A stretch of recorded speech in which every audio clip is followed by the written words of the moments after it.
Power star कहे जाने वाले पवन सिंह का टेलर स्वाभिमान टेलर हुआ खेसारी लाल यादव जी के बोल रहा था बोल के आगे फ्लॉप। तो दोस्तों आखिर क्या है खबर की पूरी जानकारी और कैसे हो गया पवन सिंह का स्वाभिमान फिल्म का टेलर वो भी फ्लॉप, बताएंगे आपको पूरे खबर की जानकारी, वो भी पूरे डिटेल के माध्यम से। लेकिन उससे पहले अगर आप हमारे चैनल पर नए हैं तो वीडियो को लाइक कर चैनल को सब्सक्राइब जरूर करें और बिना समय लेते हुए आइए वीडियो को शुरू कर देते हैं। तो दोस्तों आपको बता देना चाहते हैं कि खेसारी लाल यादव जी और पवन सिंह दोनों का टेलर जो कि 3 से 4 दिन के अंतराल में हुआ है रिलीज, और दोस्तों पवन सिंह का टेलर जो कि आज से 4 दिन पहले रिलीज हुआ है और दोस्तों उस पर करीब 6.5 लाख ही व्यू है। लेकिन दोस्तों वहीं पर खेसारी लाल यादव जी का एक टेलर रिलीज हुआ है जिस टेलर का नाम है बोल रहा था बोल, और दोस्तों इसका व्यू जो कि 3 मिलियन पहुंच गया है और दोस्तों यह ट्रेंडिंग में ट्रेंड भी कर रहा है। और दोस्तों इस तरह से आप सोच सकते हैं कि पावर स्टार पवन सिंह कहे जाने वाले का टेलर जो कि 6.5 लाख ही व्यू पाया है और खेसारी लाल यादव जी का टेलर जो कि एक दिन में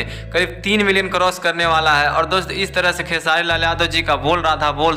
फिल्म का टेलर जो कि काफ़ी ज़्यादा शानदार है, क्योंकि खेसारी लाल यादव जी का इस टेलर में इतनी बड़ी दर्दनाक कहानी है जिसमें खेसारी लाल यादव जी एक बकरी से प्यार करते हुए नजर आते हैं और दोस्तों खेसारी लाल यादव जहाँ भी जाते हैं उस बकरी को अपने साथ ही लेकर चलते हैं। लेकिन दोस्तों खेसारी लाल यादव जी जो अपने छठ के शुभ अवसर पर वह दारू पी कर आ जाते हैं जिस वजह से उनके घर में खूब ज़्यादा बवाल हो जाता है। लेकिन पवन सिंह के स्वाभिमान टेलर जो काफ़ी ज़्यादा व्यू कम आने की वजह से फ्लॉप हो गया है। और दोस्तों आप क्या कहना चाहेंगे खेसारी लाल यादव जी के बोल रहा था बोल टेलर के बारे में और पवन सिंह के स्वाभिमान टेलर के बारे में? आप अपनी राय कमेंट बॉक्स में जरूर बताइएगा दोस्तों।